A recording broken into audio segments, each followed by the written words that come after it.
दिल ने फिर याद किया। हेलो, आदाब, नमस्कार, सत श्री अकाल, प्रणाम। शिवा इमोशनली एंड म्यूजिकली और आप सभी का तहे दिल से इस्तकबाल करती है आप ही के फिर प्रोग्राम दिल ने फिर याद किया में। और दिल ने फिर याद किया में हमारी शख्सियत है वो महबूब नगमे निगार, जिनसे हर एक मोहब्बत करता है, जिनकी शायरी को हर एक अपना महबूब मानता है। तो इन्होंने तो बहुत सालों पहले शायरी को अपना महबूब माना ही था। मोहब्बत से मोहब्बत का सिला देने वाले ये महबूब शायर है नन अदर देन महबूब साहब, जो आज हमारे दिल ने फिर याद का हिस्सा बने हुए हैं। अपनी ज़िंदगी के कई सारे पहलुओं पर रोशनी तो डालेंगे ही डालेंगे, साथ ही साथ आँखों की गुस्ताखियाँ माफ हो। ये गाना कैसे उन्होंने लिखा था? क्या किसी से पहली मोहब्बत का वो सिला था? क्या आंखों में बात किसी से हुई थी? फिर कैसे इनका दिल तड़पा था? इन्होंने कैसे लिखा तड़प तड़प के इस दिल से? क्या मोहब्बत इस कदर शिद्दत की थी कि इन्हें कहना ही पड़ा, तू ही रे तेरे बिना मैं कैसे जीऊं। ओह, मैं क्या बताऊं आपको, हर एक किरदार को लेकर इन्होंने गाने लिखे हैं। इनकी शायरी बाकमाल रहती है। मैं तो ये कह रही हूँ कि कुछ अरसा ये थोड़ा सा गायब हो गए थे अपनी कुछ पर्सनल प्रॉब्लम्स के चलते, लेकिन अब फिर से he is back with a bang. Heropanti 2 में फिर से एक बार रहमान साहब के साथ इनका राब्ता। रहमान साहब के साथ इन्होंने शुरुआत तो की, राम गोपाल वर्मा की फिल्मों के लिए इन्होंने लिखा, संजय लीला बंसाली की फिल्मों के लिए इन्होंने लिखा, लेकिन कुछ रूहानी कनेक्शन था रहमान साहब के साथ, तभी इतना लंबा अरसा इन्होंने उनके साथ बिताया और इतने बेहतरीन गाने हमारे सामने रखे। चलिए, आपकी बेसब्री को थोड़ा सा करार देते हुए जोड़ते हैं उन्हें आज अपने इस प्रोग्राम में दिल ने फिर याद किया। मैं बहुत बहुत स्वागत है आपका महबूब साहब। बहुत बहुत शुक्रिया शिबा, इतनी लंबी तारीफ का बिलखुसूस, और अपने तमाम देखने वालों सुनने वालों सबको मेरा आदाब, नमस्ते, सत श्री अकाल। मुझे बहुत खुशी हो रही कि ये जो आपके प्रोग्राम का टाइटल है वो खुद ही इतना मोहब्बत वाला है कि तुमने फिर याद किया। तो जब मैं आपकी तैयारी चल रही थी मेरे जहन में रफ़ी साहब का वही गाना चल रहा था, दिल ने फिर याद किया। जो शायर लोग होते हैं ना, मेरी नज़रों में ये जादूगर होते हैं, ये अल्फाज से जादूगरी करते हैं। अगर ये जादू नहीं करते, शब्दों का जामा नहीं पहनाते, तो बताइए अच्छा म्यूजिक भी कोई कैसे दे सकता है? मेरी नज़रों में तो शायर जो है वो जादूगर है, जो जादू करना बखूबी जानता है और अल्फाज की जादूगरी से हर एक के दिल में अपना घर कर जाता है। और अच्छी शायरी जहाँ हो वहाँ तो भाई अच्छा म्यूजिक होना भी जायज़ है। खैर, चलिए, आपके साथ गुफ्तगू तो बहुत लंबी करनी है और आपके पास तो किस्से कहानियां भी बहुत है, लेकिन शुरुआत में आपके बचपन में झांकेंगे, क्योंकि आपके बारे में लोग बहुत कम जानते हैं जी। आप हमेशा लाइमलाइट से पीछे ही रहे हैं, जबकि पूरी दुनिया जो है उनको इस बात से आशना होना चाहिए कि आपने इंडस्ट्री को कितना अच्छा दिया है, बहुत कुछ दिया है, अच्छी शायरी दी है जिसकी हमें अशद ज़रूरत है। अब देखिए, मैंने ये तो सुना है, अब ये कितना सच है आप कहेंगे, आपके बचपन में पहले जाएंगे। जब आप 7th स्टैंडर्ड में थे, आपने एक नज़्म लिखी थी। और वो नज़्म जो है, आपके जो टीचर ने अचानक से जब वो आपकी लिखी हुई नज़्म जो बिखरी पड़ी थी फर्श पे उठाई, तो उन्हें अंदाज़ा हुआ कि ये तो गालिब का कलाम हो सकता है या तो इकबाल का कलाम हो सकता है। असल वाक़या ये कि मेरे वालिद इसके खिलाफ थे कि इंडस्ट्री जाऊं या शायरी करूं, क्योंकि उनके काफ़ी शोहरा दोस्त रह चुके थे। और अक्सर को वो देखते थे कि महफिल के बाद शराब होती है, ये होती है, तो वो अक्सर मुझे कहते हैं मैं ऐसा ना हो कि तू किसी दरख्त के नीचे शराब पी के तो वो अगेंस्ट थे। और मेरी हमराज मेरी बहन थी एक्चुअली, और समीना है उसका नाम, मेरी बहुत ही प्यारी छोटी बहन है वो। और तो उसको मैं सुनता था अकेले में अब्बा से छुप कर कि देख कैसा लग रहा है। वो बच्ची वो क्या समझती, उसको इतनी समझ नहीं थी। बट मैंने उससे एक दिन कहा कि यार कैसे अप्रिसिएशन समझ नहीं आ रही, कोई मैं लिख रहा हूँ सही या नहीं। उसको मैंने वो नज़म दी थी कि अपनी स्कूल की उर्दू टीचर से पूछ कि हाँ, क्योंकि क्या है मेरी स्कूल में मेरे वालिद ट्रस्ट के मेंबर भी थे, तो अगर मैं किसी को सुनाता तो शायद वो अब तक खबर पहुंच जाती कि यार बेटा शायरी कर रहा है। तो मैंने उसको अवॉइड करने के लिए अपनी बहन से कहा। तो उसने जब अपनी टीचर को बताया तो उसने ये जैसा मैंने कहा तो उसने वही ड्रामा किया कि टीचर ये कि मुझे ऐसी पढ़ी भी मिली और कहीं पे तो क्या क्या लगता है आपको किसकी गजल है, नाम नहीं लिखा है, तखल्लुस नहीं लिखा हुआ है। हाँ। तो टीचर ने कहा या तो इकबाल होंगे या गालिब होंगे। आहा, तो उस वक्त शिबा आप समझ सकती है मेरी खुशी का आलम क्या ठिकाना होगा। नहीं रहा होगा। मैंने कहा चलो अब कलम उठाते इंशाल्लाह। जब जी, टीचर जी, ने आपकी सराहना की, आपकी तारीफ में कुछ कहा, आपको लगा कि आपके अंदर सलाहियत है कुछ लिखने जी, की, आप एक बेहतर शायर के तौर पर उभर सकते हैं। क्या जी। तभी ज़हन में आया था कि फ़िल्मों के लिए लिखना है, या तब ऐसा कुछ नहीं था फ़िल्मों के लिए लिखना है, या बस ऐसे ही शिबा एक शायर बनना है? शिबा मेरे ज़हन में दरअसल उसी उसके चंद साल पहले अगर आप चले जाएँ, जब मैं 5th में था, हाँ। तो मैं अपने दोस्त के साथ स्कूल जा रहा था, तो हमारी एक बड़ी मशहूर रेस्टोरेंट है बांद्रा में, तो उस पर किसी फ़िल्म की बड़ी होर्डिंग लगी हुई थी। हुँ। तो कहते हैं कि बाज़ औक़ात कबूलियत का वक़्त होता है कि खुदा आप कुछ मुँह से निकलता है, आपकी बात बोले, आपकी दुआ या आपकी ख़्वाहिश कबूल हो जाती है। हुँ। इसीलिए कहते हैं हमेशा अच्छा-अच्छा बोलना चाहिए। तो मैं रुक गया उस होर्डिंग को देखते हुए, तो मेरे दोस्त ने कहा कि क्या देख रहा है? तो मैंने कहा यार मैं अब आप सोचिए मैं 5th स्टैंडर्ड में उम्र क्या होती है इंसान की, 10 साल 9 साल होगा पता है उस वक़्त हुँ। शायद। तो मैंने कहा कि मैं ये देख रहा हूँ कि मैं गुमनामी की मौत नहीं मरना चाहता हूँ इस दुनिया में। मतलब जब मैं जाऊँ तो लोगों को पता चले कि एक महबूब आया था और गया। तो बोले क्या करेगा तू? तो मैंने कहा मैं फ़िल्म इंडस्ट्री जॉइन करूँगा। मतलब जी मैं अच्छा! जी हाँ, ये मैंने उस वक़्त कहा था। तो मेरे दोस्त ने कहा चल, चल अभी अभी चल बहुत लंबी चीज़ है, अभी चल स्कूल चलते हैं। हाँ। अब लिखने के वक़्त जो शौक मुझे तो मैं असल में मेरी बुनियादी तालीम अंग्रेज़ी मीडियम में हुई। जी। हमारे बांद्रा में पाली में बड़ी अच्छी स्कूल है, सेंट हुँ। ट्रेज़ा हाई स्कूल, वहाँ हुँ। मेरी तालीम हुई। फिर मैं 5th स्टैंडर्ड के बाद मुझे कुछ अलग सी मेरी राह होने लगी, तो अब्बा ने मुझे उर्दू स्कूल में डाला और वहाँ जब मैंने गालिब और मीर और ज़ौक़ और हाँ। ज़फ़र को पढ़ा तो मेरा लिखने का शौक पैदा और पैदा हुआ। जी, बड़े-बड़े दिग्गज शायर हज़रात का जी, कलाम आपने पढ़ा। आपकी जो सलाहियत थी अंदर शायर बनने की, वो और भी उभरी। तो मतलब हम ये कह सकते हैं आपके वालिद साहब ने आपके लिए बड़ा अच्छा किया। कॉन्वेंट स्कूल से निकाल के आपको उर्दू स्कूल में दाखिला करवाया। वहाँ एटलीस्ट आपने बड़े-बड़े शायर हज़रात को तो पढ़ा, और आपका ये जो ज़ौक़ है शायर बनने का, तो वो जी। ज़्यादा उभरा खिल के आया और हमें आप मिले, महबूब शायर हमें मिले, जी, और क्या आपकी चाहिए? बहुत शुक्रिया। वेल असल में जब जब इनको पढ़ा तो मेरे ज़हन में लिरिसिस्ट तो था ही नहीं, टू बी ऑनेस्ट। मुझे इक़बाल और गालिब को मैं बहुत पढ़ता हूँ मुझे, और फिर रूमी है, सादी है, शिराज़ी है, आहाहा! तो इन सबको पढ़ना शुरू किया तो लगा कि कितनी अच्छी बात है कि 2 सत्रों में या 2 लाइनों में आप एक अच्छी बात बात कह दो, कह एक देते हो। मुकम्मिल बात कह दो। हाँ। और मैं तो ये कहूँगा शिफा कि खुदा चुनता है कुछ कामों के लिए कुछ बंदों को। जैसे आपको आप चुना गया। इतनी अच्छी एंकर है, मैं एक राइटर हूँ, खुदा ने सबको काम बाँटा है। तो मेरे अंदर वो सलाहियत पनपने लगी। हाँ, and then I started writing poetries और ये और वो, फिर हाँ। सिलसिला बढ़ता बस गया इस तरह सिलसिला से। बढ़ता गया। बट आपके ज़हन में ये तो था कि भई अब आपको लिरिसिस्ट बनना है, उसके तौर पे एस्टैब्लिश होना है। जैसे आपने कहा दुआएँ कबूल होती है, तो जो जी, चूँकि आपका पैशन था, आप पैशनेट थे, आपको कुछ करना था, अच्छा देना था सोसाइटी को, जिसकी वजह से आपको अच्छे-अच्छे लोगों से राब्ता हुआ। जैसे जी, हम कहें जब आपकी शुरुआत हुई तो बहुत अच्छे से हुई। जी। हम कैसे भुला सकते हैं कि ए आर रहमान साहब के साथ आपका राब्ता रहा। अब बताइए, पहली फ़िल्म जो आपकी रिलीज़ फ़िल्म बन गई, खैर उससे पहले भी आपकी एक फ़िल्म आई थी जो हम कहेंगे कि जिसे नोटिस हुए आप, दैट वाज़ जी। रंगीला। हाँ, रंगीला फ़िल्म पहली मेरी और रहमान की साथ की हम दोनों हाँ, की फर्स्ट एज़ ए रहमान की as a original Hindi film और मेरी तो पहली फ़िल्म कहूँगा मैं। हाँ, डब फ़िल्म में तो लिख चुका था, मतलब हम दोनों की वो पहली फ़िल्म वहीं से हाँ। हमारा शुरू हुआ। हुआ ये था कि खाली बॉम्बे चूँकि पहले लिखी जा हाँ चुकी जी, हाँ थी, जी। बॉम्बे रिलीज़ के लिए तैयार थी, सो बॉम्बे पहले रिलीज़ हुई, वरना पहले तो हम दोनों की फ़िल्म रंगीला।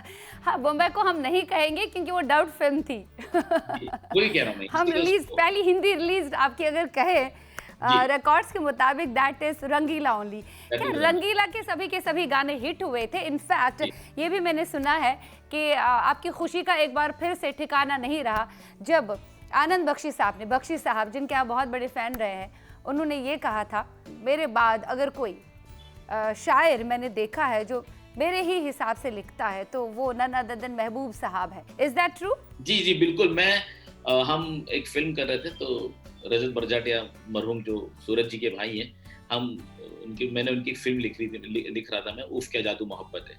तो एक दिन हम रिकॉर्डिंग में थे तो उन्होंने वो आए और उन्होंने अखबार लाए, वो उस ज़माने में स्क्रीन अखबार निकला करता था तो फ़िल्मों की खबरें देता था। हाँ जी। तो उन्होंने कहा कि देखो महबूब भाई, ये बख्शी साहब का इंटरव्यू है, और उनसे पूछा गया कि आप बीमार रहते हैं, मजरू साहब जा चुके, इंदिवर जी जा चुके, तभी आपको कौन लगता है?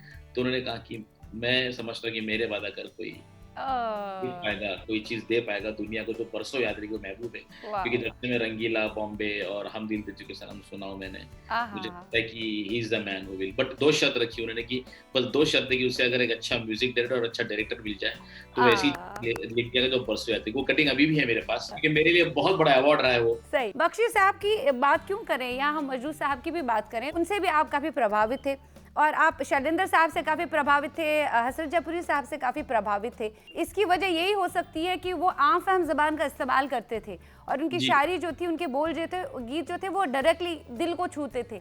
एक आम जी। आदमी कनेक्ट कर पाता था। गालिब, मीर, इन सब दिग्गजों को पढ़ा, बावजूद उसके आपने आम फहम ज़बान का इस्तेमाल करना ही जायज़ समझा बतौर जी। लिरिसिस्ट। किस हद तक आप मुतासिर थे इन सभी लोगों से? असल में क्या था ना कि मैं जब जब मैं मुझे इकबाल और ज़ौक़ और ज़फ़र को पढ़ के, जब गालिब को पढ़ के शायरी लिखने का शौक, तो मैं काफ़ी जिसको कहते हैं कि आम फ़हम अल्फ़ाज़ नहीं लिखता था मैं शायरी में।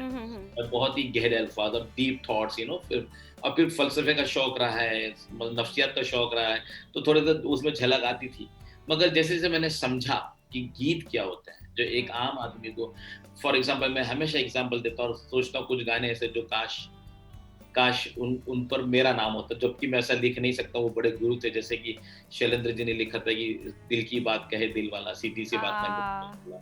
या हसरत साहब का ले लो, चले जाना जरा ठहरो, किसी का दम हाँ, निकलता है। क्या बात। बख्शी साहब, मधुर साहब, ये सब वो लोग हैं कि उनको मैं फॉलो करता रहा, और बस ये मेरे मतलब साहिर साहब अपनी जगह सब कोई है हाँ, शिवा, हाँ। मगर कुछ लोग होते हैं जो आपके आपके ज़हन पे असर कर जाते हैं। और मुझे बहुत खुशी है कि मजरूर साहब ने मुझे एक दिन हम एयरपोर्ट पे थे और रहमान ने उनको मेरा गाना सुनाया था, डोली सजा के रखना का। हुँ, उसमें था झूला बाहों का आज भी दो ना हुँ, मुझे, भैया गोद में उठाओ ना आज भी मुझे। हुँ। उन्होंने एयरपोर्ट पे मिले तो मैं बिल्कुल ज़मीन पे घुटनों के बल उनके पास बैठा, बोला गुरुजी उस्ताद उस्ताद मोहतरम कैसे हैं आप? बोले महबूब, मैं एआर ने मुझे गाना सुनाया तुम्हारा, और मैं इतना कहना चाहूँगा कि सिर्फ़ ख़यालात ही अच्छे नहीं होते तुम्हारे, बल्कि उनको बोलने के जो अल्फ़ाज़ चुनते हो मुझे बड़े पसंद आते हैं। आहा! तो मैंने बोला गुरुजी आपकी देन है, आप लोग। तो मैं बहुत चारों से। फिर बख्शी साहब जब बीमार थे हॉस्पिटल में, तो हमारे एक पहचान वाले भी बीमार, तो मेरी बहन जब उनसे मिलने गई तो उन्होंने कहा कि अरे बेटे, महबूब तो मेरा बच्चा है, मेरा जानशीन है। ओह! तो बहुत खुशी होती है शिवा, मतलब ये बड़े गुरु लोग, मतलब जी। ये जब आपको ये बोले तो सीना चौड़ा हो जाता है, फिर सीना आपको चौड़ा होता है और आप और भी बेहतर लिखते हैं। और भी बेहतर और कोशिश करते हाँ, कि चलिए। इसी जी, बात पे आपने मजरू साहब का ज़िक्र किया क्योंकि मजरू साहब ने हर दौर के हर जी, दौर के नौजवान के लिए लिखा और हर दौर के नौजवान की दिल की धड़कन बने हैं। उनकी शायरी आप देखिए, शुरुआत जी, से लेकर 40 से लेकर जब दिल जी, ही टूट गया, उसके बाद जी, फिर पापा कहते हैं, उसके बाद फिर नई नस्ल के लिए उन्होंने लिखा। तो आप जी, भी हर एक जनरेशन के लिए कुछ लिखते हैं, ऑब्वियसली आपके वो गुरु रहे हैं ये सारे जी, दिग्गज। लेकिन जी, यहाँ मजरू साहब की बात आती है क्योंकि वो भी बहुत मुतासिर थे बड़े-बड़े शायरात हज़रात जी, से, गालिब से सही है, मुतासिर सही थे, है। वो मीर जी, साहब से मुतासिर थे। जी, उनकी जी, एक फ़िल्म एक नज़र का एक गाना है, पत्ता पत्ता पत्ता। पत्ता जी, बूटा बूटा, वो मुतासिर रहे मीर तकी मीर की 18th सेंचुरी के हमारे शायर मीर तकी मीर की नज़्म से। क्या जी। आप भी कहीं बड़े-बड़े शायर हज़रात या कलाम से मुतासिर थे और कोई ना कोई गाना, कोई ना कोई गीत आपने उसी तरह से लिखा, मुतासिर होके लिखा? उन्हीं से मुतासिर हूँ मैं, लेकिन वो आपने मेरा गाना सुना होगा, हम दिल दे चुके सनम का, हाँ। आँखों की गुस्ताखियाँ माफ़ हाँ, हो। हाँ, हाँ। तो उसमें एक टुक जो है, वो टुक मीर तकी मीर साहब की शायरी में हाँ। बहुत इस्तेमाल हुआ है। हाँ, हाँ। तो वो मैं पढ़ता रहता था। तो जब ये गाना मैंने लिखा तो अ, मेरे ज़हन में वही आ गई बात, क्योंकि जब पहला मिसरा लिखा कि आँखों की गुस्ताखियाँ माफ़ हो, तो गुस्ताखी क्या है? हाँ, तो मैंने हाँ। लिखा कि एक टुक तुम्हें देखती, बस देखे जाओ। ओहो! एक टुक तो तुम्हें देखती। तो वो चीज़ वो मैंने मीर साहब से ली, ओह! ब्लश में हम अपने घोड़ों करेक्ट, से करेक्ट। उधार लेते सब कुछ ना कुछ तो। कहीं न कहीं मुझे लगता है कि ये जो आँखों की गुस्ताखियाँ है, ये किसी लड़की के प्यार में आप थे। थोड़ा-सा दूरी का एहसास था या किसी लड़की को देखा था, उसकी आँखें भाग गई थी। असल वजह क्या है आँखों की गुस्ताखियाँ? एक दिन मैं ऐसी खिड़की में अपने विंडो पे खड़ा था, सोच रहा था, ऐसी अच्छा बरसात का मौसम था। हुँ। तो एक कॉलेज की लड़की, बच्ची थी बेचारी, वो गुज़रने लगी तो उसने इतने में हल्की रिमझिम शुरू हुई, तो उसने छतरी खोली अपनी, and oh! While opening the umbrella, उनकी नज़र मुझ पे पड़ी। She just smile and she just walked away, चली अच्छा। गई अपनी स्टेशन। बस मेरे ज़हन में वहीं पे ये मुखड़ा आया आँखों की। अब चूंकि जिक्र छिड़ ही गया संजय लीला भंसाली साहब का, मैंने सुना है आपको खूब तड़पाया था उन्होंने। आपने एक-एक गाने के कभी-कभी 60-60 मुखड़े भी लिखे थे, फिर भी उन्हें पसंद नहीं आता था। मैं बढ़ चढ़ के मुखड़े देता तो उस आदमी ने कभी मुझे नहीं सताया, बल्कि मैं आपको बताऊं कंपोजिशन कैंसिल हुई, मुखड़ा कभी कैंसिल नहीं हुआ। ओके। मैं आपको बताता हूं कि कोई गुस्ताखियां फिल्म में नहीं था, मुझे मालूम भी नहीं कि फिल्म में सिचुएशन है। ओके। संजय ने मुझे बुलाया निबूड़ा पे डिस्कस करने के लिए, हम दोनों ने खाना खाए और जब निकलने लगा तो मैंने कहा यार संजय कल ऐसा वाकया, मैंने एक मुखड़ा लिखा। तो लिफ्ट से उन्होंने मुझे वापस लिया कि मैं यार आप भी कमाल कर जो सुनाते नहीं हो, आप छुपा के जा रहे हो। जब मैंने सुनाया and he shut his eyes और उन्होंने कहा कि सुनाते जाओ, तो मैंने 8-9 मरतबा सुना, बोले दिस इज आवर सॉन्ग, और उन्होंने बताया मुझे कि गाना कहाँ आएगा। दूसरा ऐश्वर्या का जो इंट्रोडक्शन सॉन्ग था, तो उसके लिए भी उन्होंने कहा था कि मैं भाई 2-2 वर्ड्स लाना, तो 2-2 वर्ड्स कैसे, ऐसा कुछ मुखड़ा लिखना, तो मैंने कुछ 40-50 वर्ड लिखना, मैंने तो 200 वर्ड्स लिख दिए थे। तो I was going on giving him, और वो इतना हंसते थे कि भाई मैं इतना ही बोलता हूँ, इतना दे देते हो। तो जैसा कि ढील दे रे भैया, हाँ। जब मैं मुखड़ा देकर गया था कंपोजिंग के लिए, और मैं चेन्नई में था, मद्रास गया था मैं, लेकिन जब वापस आया तो मुझे इन्होंने कहा कि यार कंपोजिशन कैंसिल कर दिए, पसंद नहीं आ रहा है। तो मैंने कहा रुको मैं कुछ और उसमें ऐड करता हूँ, और जैसे ही मैंने ऐड किया संजय इतने खुश हो, बोले अब मुखड़ा बनाओ, और फिर उन्होंने वो मुखड़ा बनाया। तो माशाल्लाह से मुझे याद नहीं पड़ता कि मेरा कोई, और उनकी समझ जो है ना शिवा, मैं बताता हूँ कि जब तड़प तड़प के हमने सुनाया उनको, हाँ। और तड़प तड़प में लाइन आपको याद होगी, कभी है मिलन कभी फुर्कत है यही क्या मोहब्बत।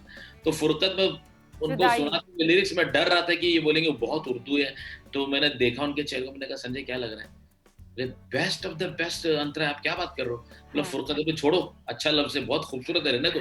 तो दैट इज संजय बंसाली की उन्होंने एक्सेप्ट किया मेरे अल्फाज को उस वक्त।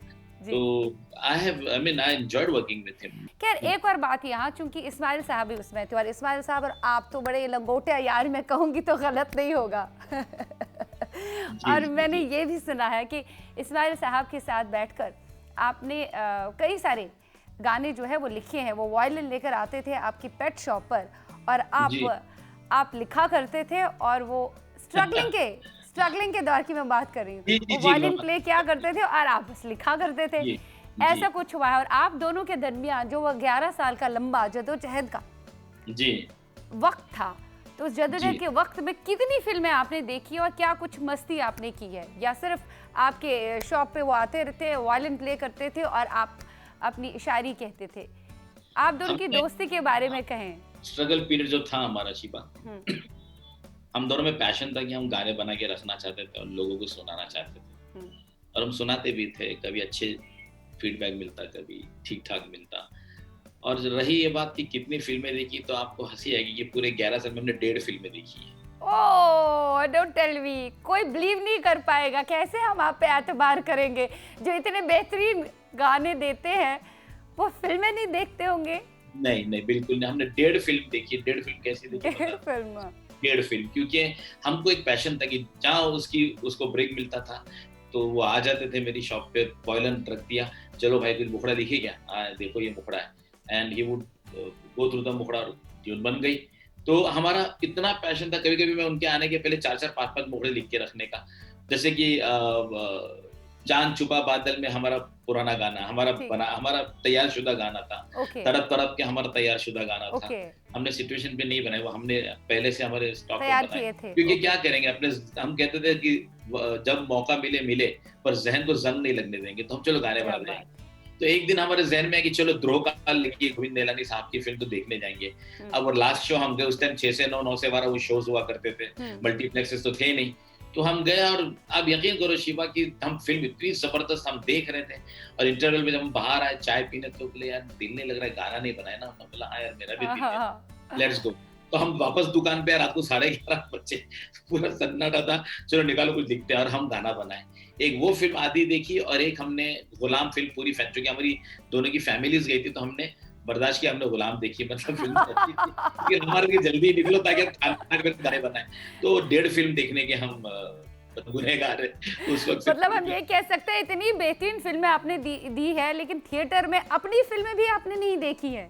नहीं, मैं बताऊं, जब उस जमाने में तो आप जानती हैं कि ट्रायल्स होते तो उसमें हम देख लिए, और फिर थिएटर पे मैं शाहजहां नादिर ही गया हूँ। मुझे याद है मैंने पूरी फिल्म में थिएटर में, क्योंकि हम बिजी बहुत थे शिवा, और मैं और AR का हमारा ये उसूल था कि चलो जो हो गया, अब आगे क्या, लेट्स मूव फॉरवर्ड। गाने में क्या है ना, हम अपनी पिछले काम में अगर भूल उलझे जाते रहे हैं आगे तो की अगला तरफ। काम हम खूबसूरत कैसे करेंगे, हम अगले काम में पैशन कैसे करेंगे। Very nice. तो देख लिए गए भी, कभी नहीं भी देखे, ठीक है, पता है फिल्म अच्छी, क्योंकि बनते कभी कभार देख लेते हम। क्योंकि आपने पहले ही कहा कहीं ना कहीं कोई दुआ कबूल हो गई थी मेरी और मेरा पैशन भी था इस, और तो मंजिल खुद ब खुद मिलती गई, आपको अच्छे लोग मिलते गए, अच्छे लोग आपके साथ जुड़ते गए और एक कारवां बना। महबूब साहब, आपके साथ अल्फाज की ये जादूगरी जो है ना वो बरकरार रहेगी अपने इस दिल ने फिर याद किया प्रोग्राम में, लेकिन फिल वक्त हमें लेना पड़ेगा एक छोटा सा ब्रेक। हम आप सभी से मिलेंगे एक छोटे से अंतराल के बाद। देखते रहिए अपना चहेता प्रोग्राम दिल ने फिर याद किया। दिल ने फिर याद किया, दिल ने फिर याद किया, दिल ने फिर याद किया में ब्रेक के पार आप सभी का तहे दिल से इस्तकबाल है। आज हमारे साथ महवे गुफ्तगू है इंडस्ट्री का वो जाना माना नाम जो सभी के चहीते हैं, महबूब शायर नन अदर देन महबूब साहब। रहमान साहब के साथ इतना लंबा सफ़र तय करना और बेहतर से बेहतरीन काम देना अपने आप में बहुत फ़ख्र की बात है। अब रहमान साहब के साथ लगता है आपको कि आपको कुछ रूहानी कनेक्शन था और उनका भी आपके साथ कुछ रूहानी कनेक्शन जुड़ गया, तभी इतना बेहतर काम आया और आप से कभी वो निराश नहीं रहे हैं कभी भी, चाहे हम रंगीला की बात करें या आपने बम्बई के लिए गाने लिखे, या उसके बाद आपने युवा फिल्म लिखी, डोली सजा के रखना आपने लिखी, कितने फिल्मों का हम जिक्र करें। कैसे रूहानी कनेक्शन उनके साथ जुड़ा, और जब उनके साथ आपकी सिटिंग हुआ करती थी क्या वो पहले ही ट्यून लाया करते थे और आप उस पर फिर गाने लिखते थे, या सिनेरियो कुछ अलग था? नहीं, AR के साथ जब शुरुआत हुई मेरी 94 में, हम दोनों ने रंगीला के लिए काम करना शुरू किया, तो उस वक्त AR की हिंदी बिल्कुल जीरो थी, तो ट्यून्स पहले आती थी हमको, हम ट्यून्स, मुझे ट्यून आती थी और मैं ट्यून पे लिखता था। फिर मुझे 2 काम करने पड़ते थे, एक तो ट्यून पे लिखो, फिर लिखकर उसको AR को, रहमान को इंग्लिश में ट्रांसलेट करके बताओ कि मैंने क्या लिखा है। जी जी। तो ये 2 काम थे मेरे, मतलब मुझे 2 काम करने पड़ते थे। ट्रांसलेटर भी काम करना पड़ा क्योंकि उनकी हिंदी माशाल्लाह। कि मैंने क्या लिखा है, क्या मीनिंग है, क्या वर्ड है इसके। तो फिर एक वक्त, उस वक्त करते करते शिवा ऐसा वक्त है कि मैं कहता कि रहमान सुन ले, ये मैंने लिखा, no if you have written it has to be good, don't worry, let's record. तो फिर एक वो वक्त भी आया कि फिर हम माशाल्लाह अल्लाह ने तरक्की दी, कामयाबी दी, दोनों पिक्चरें बॉम्बे रंगीला बोलते ना कि हिट होती गई। फिर और भी फिल्में शुरू हुई, तक्षक की हमने गोविंद जी के लिए, और मतलब एक बात तुमने सही कहा कि अब वही कहूंगा मैं कि कबूलियत का वक्त था कि डेस्टिनी ऐसी लिख दी गई थी कि जब मैं वहां से, क्योंकि मेरी ज्यादा फिल्में वहीं शुरू हो गई थी, जब यहाँ के लिए मैं आता तो लोग बोलते थे अरे यार अब तुम तो यूनिवर्सिटी से निकल के स्कूल में आ रहे हो, ऐसा म्यूजिशियंस मुझे बोलते थे कि सर आपका, क्योंकि प्रियदर्शन साहब, जितने भी बड़े डायरेक्टर नाम, मनी सर है, तो साउथ फिल्मों के जी हाँ, तो मतलब सारे बोलते ना all the feathers in my cap.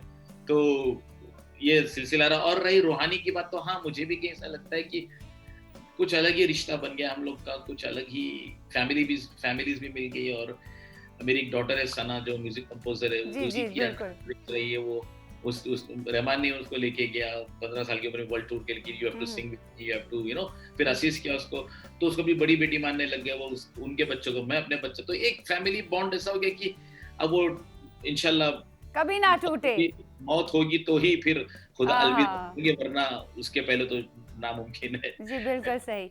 एक राम गोपाल वर्मा साहब जी, एक फिल्म मेकर, और एक मणिरत्नम, और एक संजय लीला भंसाली, ये 3 ट्रायो दिग्गज अपने अपने काम में बहुत ही काबिल, तो तीनों का कुछ ना कुछ अलग मिजाज होता होगा।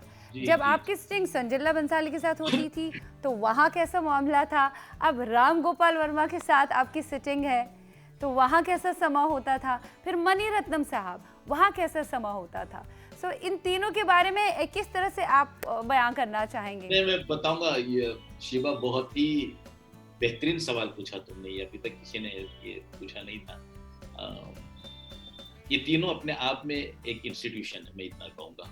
तीनों जैसा एक सब्जेक्ट्स होते हैं, कोई फिलॉसफी पढ़ाने वाला माहिर होता है, कोई साइकोलॉजी में माहिर होता है, कोई तारीख में माहिर होता है। ये तीनों अपने अपने नैरेटिव में इतने माहिर हैं। और एक खास बात वो ये है कि तीनों में एक कॉमन आदत देखी मैंने, तीनों अच्छे अल्फाज को कबूल करते हैं। अब मिसाल के तौर पे मनी सर को ले लीजिए। मनी सर उनको बिल्कुल हिंदी नहीं आती। तो जब मैं बॉम्बे लिख रहा था, फिर मैंने इरोवर लिखी, फिर मैंने युवा लिखी, तो मैंने इतना उनको भी थोड़ा मुझे तर्जुमा करना पड़ता था। लेकिन वो बोलते थे Mehboob it's fine with me as far as phonetics are good, मुझे सुनाई देना चाहिए अच्छा, मुझे अच्छे शीरी लगना चाहिए अल्फाज, तो it's good for me and rest is you take care of meaning and you know situation and all. एक वो मुझे वहाँ लिबर्टी थी। जैसे मिसाल के तौर पे बॉम्बे फिल्म मैंने लिखी, बॉम्बे आप कह रही है डब थी, बिल्कुल डब थी, लेकिन मनी सर ने मुझे बोला कि no need to see the songs, just take the tune, just take the tune ले जाओ और उस पे अच्छे फोनेटिक्स लाओ, सिचुएशन इज दिस, वो सिचुएशन मुझे बयान करते थे। एक बात और कॉमन, तीनों के सिचुएशन बयान करने का अंदाज है वो इतना डिटेल्ड है कि मुझे लिखने में बिल्कुल परेशानी नहीं हुई। मतलब ऐसा लगता था कि अच्छा I am seeing the film और मुझे लिखना है। तो संजय का जो ताल्लुक है, Sanjay is very very very very musical, उनका लिरिकल अप्रोच भी बहुत बड़ा है और बहुत अलग किस्म का अप्रोच है। जैसे मैंने अभी बयान किया कि फुरकत उन्होंने कबूल किया, शायद ही कोई डायरेक्टर बोलते कि उस जमाने में कि नहीं यार ये बहुत हैवी वर्ड है और गाने में कोई गाएगा नहीं, ऐसा उनका कभी संजय ने कभी मुझे रोका नहीं। रामू जी तो he is my godfather, he made me what I am today. तो उनका भी अंदाज था कि महबूब, इतना ही कहूंगा, शिवा रंगीला में रामू जी का अप्रोच बहुत अलग था, बहुत पोएटिक था। और वो मतलब डिस्क्रिप्शन इन तीनों का मैंने इतना ही क्या, काफी तीनों अपने आप इंस्टीट्यूट है, तीनों से बहुत कुछ सीखने मिलता है, आपको बहुत कुछ सीखने मिला मुझे। बिल्कुल, आपने कहा कि तीनों से आपको बहुत सीखने को मिला और तीनों ने कुछ बंदिशें नहीं रखी, आपको आज़ाद रखा। कहते हैं ना, एक शायर को, एक राइटर को अगर आप आज़ाद छोड़ेंगे जी, तो वो अच्छा लिख पाता है, अच्छी उड़ान भर पाता है और शायरी भी बहुत अच्छी वजूद में आती है। तो एक शायर को खुला छोड़ देना चाहिए, बंदिशों में नहीं जकड़ना चाहिए। और तीनों में सलाहियत है। कहना चाहूंगा शिवा कि मनी सर ले लें, रामू जी ले लें, संजय भी ले लें आप, मैंने एक चीज देखी, ये लोग ने मुझे वक्त के साथ भी नहीं बांधा कि अभी 2 घंटे में लिख कर लाओ। मिसाल के तौर पे मैं आपको एक छोटी सी मिसाल सुनाना चाहता हूँ कि यारो सुन लो जरा जो गाना रंगीला का, तो हमने पहले सोचा कि it would be a solo song of for Aamir का इंट्रोडक्शन सॉन्ग है, तो एक सोलो सॉन्ग करते हैं। मैंने कहा ठीक है, गाना फाइनल हो गया, उदित जी आ गए इस तरह से, और हम उदित जी ने लिरिक्स भी नोट कर लिया, रहमान ने ट्रैक तैयार कर लिए। अचानक रामू जी ने मेरा हाथ पकड़ा और दूर स्टूडियो में लेके बोले, महबूब मेरा एक ऑब्जर्वेशन है कि duet song is always a hit, so why not we add a girl also in this song. अब मेरा नया मामला था शिवा, पहली बार मैं पहुंचा भी पहले अटेम्प्ट में इतने बड़े लोगों के पास, तो मैं जरा घबरा गया। बोला रामू जी कैसे होगा, आप एकदम से बोल रहे हो। तो बोले लिसन, ये है राम गोपाल वर्मा, ये उस इन डायरेक्टर की सोच है। रामू जी ने साफ कहा मुझसे, महबूब डोंट पैनिक, एक काम करो, आधा घंटा देता हूँ, आप लिखो, नहीं आया तो सोलो पे लिखा ही अपने पास, अपन वो कर लेंगे। आप यकीन करो शिवा, शायद मुझे पता नहीं लोग यकीन करे ना करे, और ना भी करे तो सच्चाई तो है कि मैंने 20 मिनट्स में वो डुएट लिखा। वाह, क्या 20 मिनट लगे मुझे चित्रा जी को ऐड करने के लिए, उर्मिला को ऐड करने। जब रामू जी को जब सुना तो रामू जी उनके आदत दोस्तों मुझे बहुत पंच मारते थे इधर खुश, जब खुश होते तो बहुत मुझे बहुत फटके पड़े यहाँ पे, तो प्यार के पंच। जी दिस इज व्हाट आप छुपा के रखते हो आस्तीनों में, मतलब बस करो रामू जी, चलो अभी जल्दी से रिकॉर्ड करो। तो ये था संजय का, जो ऐसा है कि संजय का जो हमारा एक गाना था ढोली तारो ढोल बाजे, आपको याद होगा। तो हाँ, तो उसमें थोड़ा हमने गुजरात का एक्सेंट लिया था कि स महकस बेकस, जो स आगे लगता है, लेकिन उसका जो फोड़ा है, हंगामा हंगामा हो गया है हंगामा, तो उसमें मैंने बिल्कुल गुजरात टोन एक्सेंट नहीं रखा, स नहीं रखा। तो जब मैंने सुनाया वो लिरिक्स, तो उनके असिस्टेंट थे कि उन्होंने कहा कि संजय इसमें गुजरात का तो नहीं आ रहा जो पूरे गाने में। तो उन्होंने उनकी तरफ, संजय ने उनकी तरफ घूर के देखा, बहुत बड़े बेवकूफ है आप, चले जाओ यहाँ से, तो बेचारा अपना मुंह लेके चला गया। तो ये लोग एक्सेप्ट करने वाले थे कि अगर अच्छी चीज है। अच्छा, मेरे अंदर और एक प्रॉब्लम है कि मुझे सूरज जी कहते थे, सूरज बरजाटिया, हाँ उनके जो सूरज जी अपने, हाँ जी। तो वो मुझे कहते थे कि जब मैं उफ़ के जादू मोहब्बत लिख रहा था तो कहते थे महबूब भाई अक्सर लिरिसिस्ट क्या करते हैं कि एक बार लिख दिया तो ठीक है चलो छाप तो हो गया, हाँ। लेकिन आप मुझे बार-बार आके तो परेशान करते हैं कि सूरज जी मैं चेंज कर दूँ कि मुझे बहुत अच्छा लगता है, ये नहीं नज़र आता। ऐसा उन्होंने कहा, अब अल्लाह बेहतर जाने। हाँ, और उनके आपने साथ ऐसा हाँ, बहुत किया है।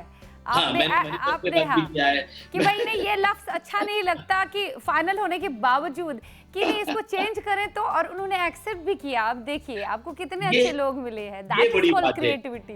अभी हमारे बॉम्बे की रिकॉर्डिंग चल रही थी, बॉम्बे फिल्म की, तो उसमें हल्ला गुल्ला एक गाना था, तो बड़ा बड़ा ही वो एक बड़ा अहम गाना था। It was saying about unity की बातचीत के अंदर सब कुछ थी। तो मैं बहुत ध्यान से रिकॉर्डिंग कर रहा था, मनीष सर बाहर बैठे थे और मैं और रहमान रिकॉर्ड कर रहे थे। मैं फिर रहमान एक नाउ व्हाट, मतलब मैं मनीष सर से आता हूँ, मैं जाऊँ मनीष सर मैं ये वर्ड चेंज करूँ बिकॉज़ ये अल्फाबेट ये वर्ड चेंज कर दे, ये मीनिंग होगा। ओके।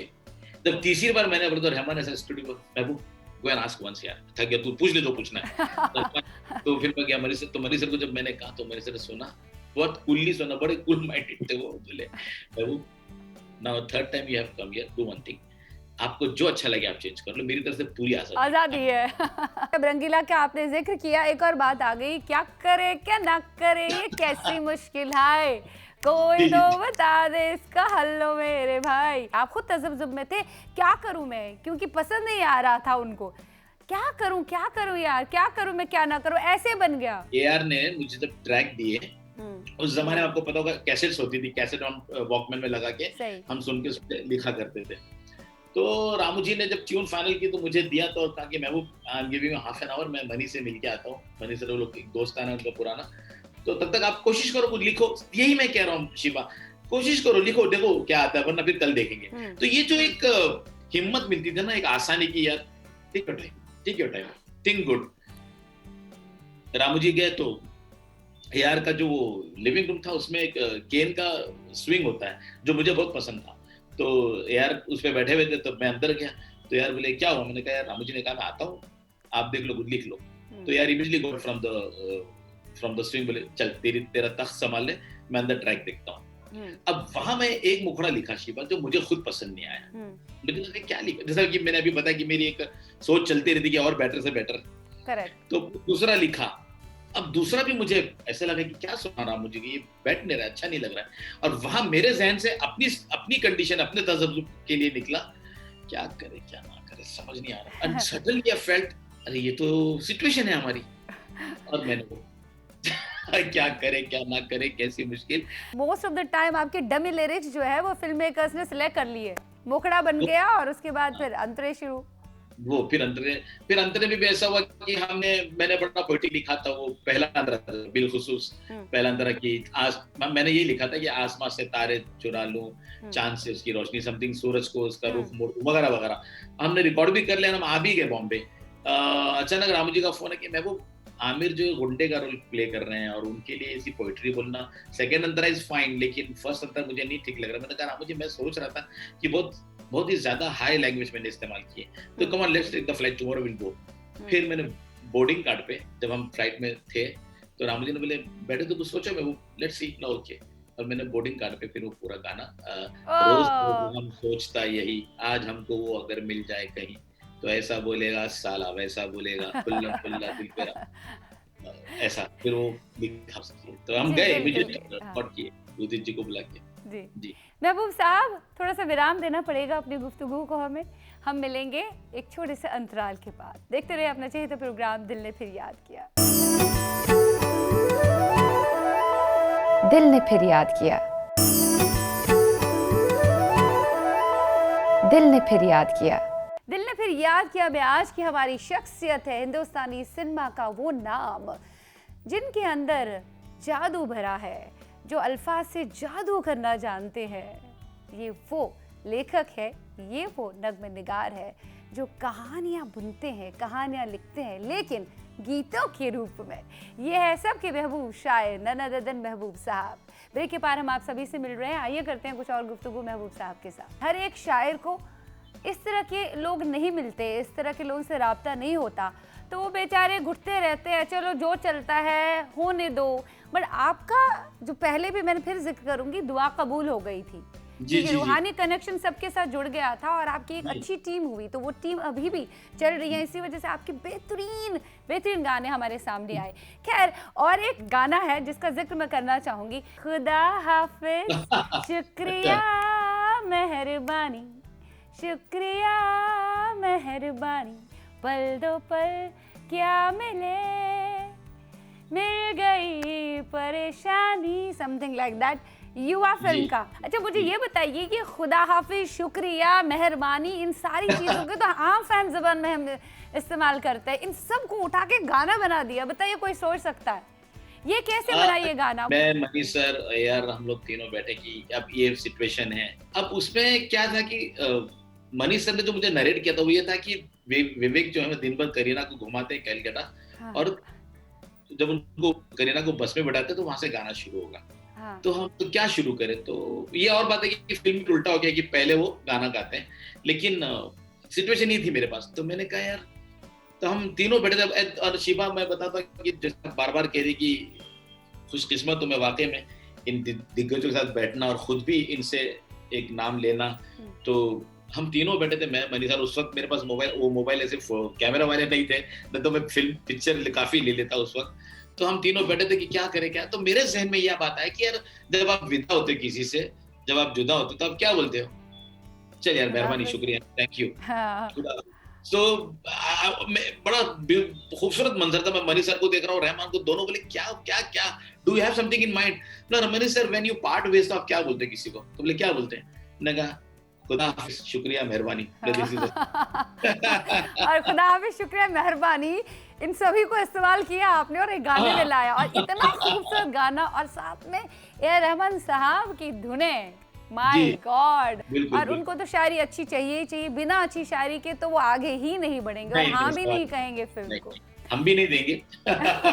देखिए, एक और सवाल हमारे जहन में आया इसी बात को लेकर कि आप भी जी नहीं देंगे, तो ऐसे बहुत सारे फिल्म मेकर्स आपके पास आए होंगे, ये सिचुएशन समझाई होगी, इस फिल्म के लिए हमें गाना चाहिए, फिल्म ऐसी है, ऐसा है, ऐसे कैरेक्टर्स है। फॉर एग्जाम्पल, उसने किसी और टपोरी फिल्म के लिए भी आपको कहा होगा ना, मुझे नहीं लगता अगर उसमें आपको लगा होगा कि यहाँ शायरी की गुंजाइश नहीं है, आपने हाँ कहा होगा। तो ऐसी कुछ फिल्में आपको मिली है जो आपको आपके हिसाब से नहीं लगा, आपने कहा कि नहीं, इनमें शायरी तो आ नहीं सकती है, कि मैं क्यों दूं? आपके ऑलरेडी लिखे हुए लिरिक्स थे, वो आपसे मांग रहे थे, या उनके हिसाब से आपको लिखना था? तो फिर ऐसी कई सारी फिल्मों को ना भी कहा है आपने। ये कोई बड़ाई की बात नहीं है, पर मुझे ऐसा लगा कि मैंने नहीं करना चाहिए ये फिल्में। एक होता है ना शिबा की, नहीं यार, एक दिल से आवाज नहीं आ रही बेसिकली। हाँ तो मैंने ऐसी करीब 12-14 फिल्में थी ओ जिनको उस जमाने में मैंने कहा कि उससे अब लोगों को नाराजगी भी हुई, मगर वो ये नहीं समझ पाए कि उनका फायदा था, क्योंकि मैं शायद उसको शायद जस्टिफाई नहीं कर पाया होता उस फिल्म को। और ये भी नहीं कि नहीं कर पाया, तो कोशिश कर तो सब हो जाता है, पर मेरा जहन नहीं मान रहा था कि नहीं यार, ये फिल्म मुझे नहीं करनी। तो मतलब आर्टिस्ट भी करते हैं, जितने एक्टर्स आप देखो, वो भी बड़े बड़े प्रोड्यूसर्स को ना कर देते, क्योंकि उनको लगता है कि नहीं यार, ये मुझे मजा नहीं आ रहा है। तो मुझे ऐसा लगा कि जब इंटरेस्ट नहीं आता तो जस्टिफाई क्या करेंगे शिवा।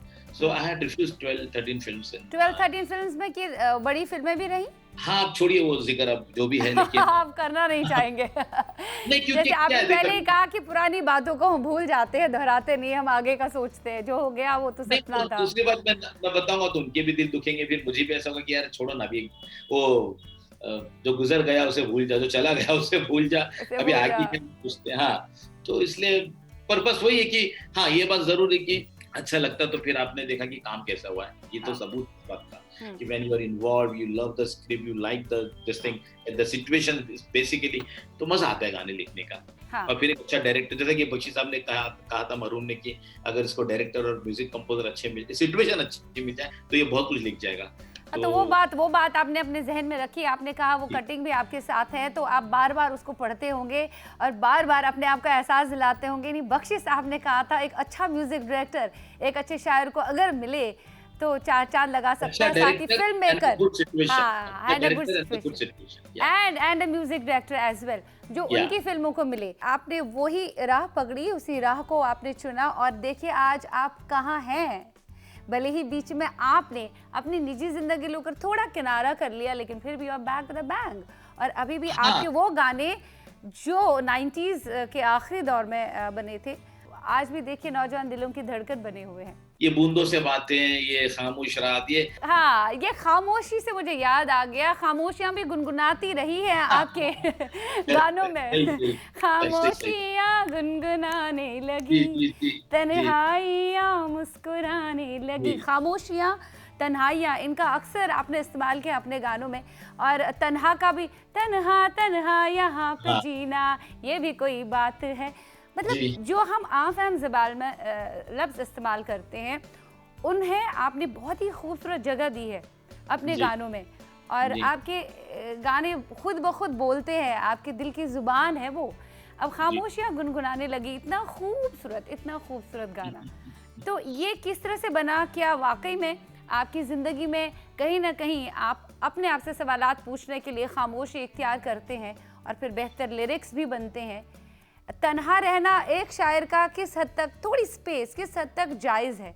इस बारे में आपका क्या कहना है कि जहाँ तक मेरे इल्म में है एक शायर को थोड़ा-सा स्पेस चाहिए? आपने ही खुद कहा था कि मैं लाइमलाइट से बहुत दूर रही है हाँ, राहुल वगैरह वगैरह। तो मेरे लिए बिल्कुल नई दुनिया थी, तो थोड़ा मुझे शर्म भी आती थी, ज़्यादा इंटरव्यूज़ भी नहीं देता था मैं। और तो शायद शिवा कहीं ज़हन में एक सुकून बहुत पसंद है मुझे। लेकिन अब वो दौर नहीं रहा, आज you have to be in front. लेकिन उस वक़्त ऐसा था कि और हुआ भी ये था कि हम फ्लाइट में थे इस गाने के वक़्त, जब हम रिकॉर्ड करने जा रहे थे या इस सिचुएशन पे लिखने जा रहे थे हम। तो ट्यून तो नहीं रही थी, तो मैं और हमारे जो डायरेक्टर थे, एक 1 2 का 4 के शशि लाल जी, जी। नायर, शशि भैया, मैं, हम दोनों फ्लाइट में थे। तो उन्होंने भी बिल्कुल कहा कि यार भाई कुछ सोचो ना, कोई अच्छी पोएट्री। फिर वो बोर्डिंग कार्ड आया काम शिवा, मैंने उसको पलटाया और उसपे लिखा तो खामोशियाँ गुनगुनाने लगे। हम 38,000 फीट की ऊंचाई पर थे, सन्नाटा था बिल्कुल फ्लाइट ऊपर की। तो मैंने लिखा खामोशियाँ गुनगुनाने लगी, तन्हा मुस्कुराने लगी। अब इत्तेफाक ये हुआ कि जैसे हम एआर के पास पहुंचे तो एआर ने बोला Mehboob, I have some tune for you. मैंने कहा प्ले करो। और मैंने ये लिरिक्स लिख के तो शशि भाई ने कहा कि यार महबूब भाई ने कुछ लिखा, जरा वो भी देखो। तो मैंने दिया। आप यकीन नहीं करोगी, ट्यून स्टार्ट हुआ, रहमान ने गाना शुरू किया। It was exactly fit on the tune. तो वो इतना बड़ा हमारे लिए सरप्राइज था कि बिल्कुल फर्स्ट टाइम ऐसा कि मैं लिरिक्स लिखा और ट्यून साथ में फिट हुई। तो हम रहमान तो बहुत खुश हो गए, वाह वाह वाह, देखो मेरे ट्यून ऐसी थी कि लिरिक्स फिट हो गए इसके ऊपर। तो हाँ, थोड़ा सा गुजरता है इंसान हालात। और खासकर शायर तो बड़े सेंसिटिव होते हैं, राइटर्स बड़े सेंसिटिव होते हैं, बहुत सेंसिटिव, कुछ चीजें बहुत रह जाती हैं, जज्बाती होते हैं, बिल्कुल कुछ सही। होते हैं। हाँ, और तो अगर एक शायर जज्बाती ना हो तो वो फिर मुझे नहीं लगता अल्फाज के साथ जस्टिस या इंसाफ कर पाएगा। बिल्कुल। एक अभी शायर का जज्बाती होना लाजमी है। आपने तना तना गाने का जिक्र किया, हाँ, रंगीला था। उस वक्त भी मैं, क्या हुआ, मेरा पहला एंडेवर था मैं लिखने के लिए। इतने बड़े लोग मिले, रामू जी, एआर, और मैं हैदराबाद में रामू। अच्छा, मैं वो 2 साल इतना सफर किया शिवा रामू जी के साथ, मतलब बॉम्बे हैदराबाद मद्रास, बॉम्बे हैदराबाद मद्रास, बॉम्बे हैदराबाद मद्रास। तो जब ये गाने की ट्यून है तना तना की, तो मैं मद्रास में था और मुझे होम सिकनेस होने लगा। आप यकीन करें, मैं लफ्ज बल, और शाम का वक्त था तो बिल्कुल रुआंसा हो जाता था कि यार ये क्या, अभी अकेलापन लगता था। तो रामू जी, अच्छा अब सिचुएशन ये थी कि वो लड़की हीरोइन बन रही है, उसका गाना करना है, बराबर है, सिचुएशन वो थी। लेकिन मैंने लिखा तना तना यहाँ पे जीना, ये कोई बात है, कोई साथी नहीं तेरा, ये कोई बात है। तो रामू जी का फोन आया मुझे, ही वाज इन बॉम्बे, मैं हैदराबाद था, रहमान चेन्नई। तो रामू जी ने पूछा कुछ लिखा महबूब? मैंने कहा हाँ लिखा, मैंने सुना। अच्छा ठीक है, देखते हैं, just come to Chennai tomorrow. हाँ। अब मैं जरा, ये था कि यार इतना अच्छा मुखड़ा रामू जी फोन पे बिल्कुल नहीं। उस दिन से मैंने एक कसम खाई थी कि फोन पे मुखड़ा कभी नहीं सुनाऊंगा। वो बुला लेंगे, आ जाओ। उस दिन मैंने बोला था कि आप फोन पे कभी नहीं सुनाऊंगा। हम चेन्नई पहुंचे शिवा, इधर से रामू जी बॉम्बे से एआर के स्टूडियो पहुंचे, मैं हैदराबाद से पहुंचा। हम दोनों बैठे थे, रहमान ऊपर कुछ खाना खा रहे थे, जो भी नमाज पढ़ रहे थे पता नहीं। तो रामू जी का सुनाओ, जस्ट सिंग टू मी, क्या लिखा आपने? जब वहां मैंने उनके सामने गाया पूरा, किसी को प्यार दे दे, किसी का प्यार दे, he said done, this is the मुखड़ा। अब हम बात करेंगे दोस्ती की, क्योंकि इस्माइल दरबार जी के साथ आपकी दोस्ती, आपका याराना बहुत अच्छा रहा और उन्होंने ही आपको, जहाँ तक मेरे इल्म में था, राम गोपाल वर्मा जी से मिलाया था। जी जी, जी, तो मतलब इतनी अच्छी दोस्ती रही है। और ये भी है कि उन्होंने आपको फर्क समझाया, एक पोइटिक शायरी में और एक लिरिकल शायरी में। दोस्ती की अहमियत आपकी लाइफ में, दोस्ती का रुतबा आपकी लाइफ में कितना है, उतना ही बहुत जितना एक महबूबा का आपकी लाइफ में दखल है या अहमियत है? नहीं, बहुत बड़ा है, क्योंकि बाज़ चीज़ें, बाज़ कैफ़ियतें आपके ज़हन की, आपकी ख़यालात, सोच या आपके अपने पर्सनल हालात, आप बहुत सी ऐसे होते हैं जिनको आप घर वालों से शेयर नहीं कर सकते। उसके लिए आपको एक दोस्त होना चाहिए, and he should have good ears to listen to you. तो मेरे लिए दोस्त बहुत अहम है। अभी एक ज़िक्र करना चाहूँगा कि रामू जी के एक कज़िन थे सोमशेखर, जो मेरे 32 साल की दोस्ती थी हमारी। मेरी तीनों बेटियों को वो अपनी बेटियाँ बोलते थे। मेरी बेटी की एक शादी हुई लास्ट ईयर, तो वो हैदराबाद से गाड़ी चला के आए and suddenly he died last year, I think 3-4 months back. Covid की वजह से उनका इंतकाल हो गया। तो मैं आपको बता नहीं सकता शिवा कि मैं थिएटर जाना पसंद नहीं करता हूँ उसके सिवा। वो एक, हम उनको राजा साहब भी बोलते थे और मैं उनको प्यार से शेखर गारू, और मुझे गुरुजी मानते थे। वो मानते भी थे मुझे कि गुरुजी। और तो उसका चले जाना मुझे एक बहुत बड़ा धब्बा लगा है। मैं his soul rest in peace में एक खला आ गई है। तो दोस्ती की मेरे नज़र में बहुत अहमियत है, मगर ये कि वो बेगर्ज हो। किस तरह के शब्द ज्यादातर आपको अपनी शायरी में इस्तेमाल करना ज्यादा पसंद है? चूंकि मेरे बहुत ज्यादा पसंदीदा जो जोड़ी रही है, जो 4 का नाम लिया मैंने, लेकिन मैं हसरत साहब के गाने सुनता, उसमें आपने भी देखा होगा मेरे गाने में अक्सर चांद का जिक्र आता है, चांद और तारा।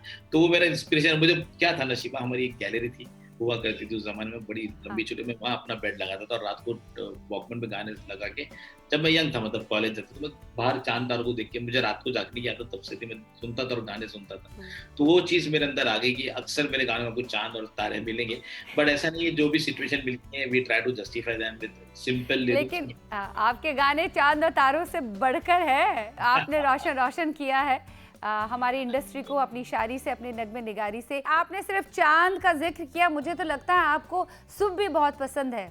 वो शबनम जो पत्तों पर ठहर सी जाती है, वो भी आपको पसंद है। बाज़ फिल्म में आपने गाना लिखा, ऐ सुबह तू शबनमी। आप क्या बात कर रहे हो आप? मतलब आपको कायनात की हर शय से प्यार है। बिल्कुल।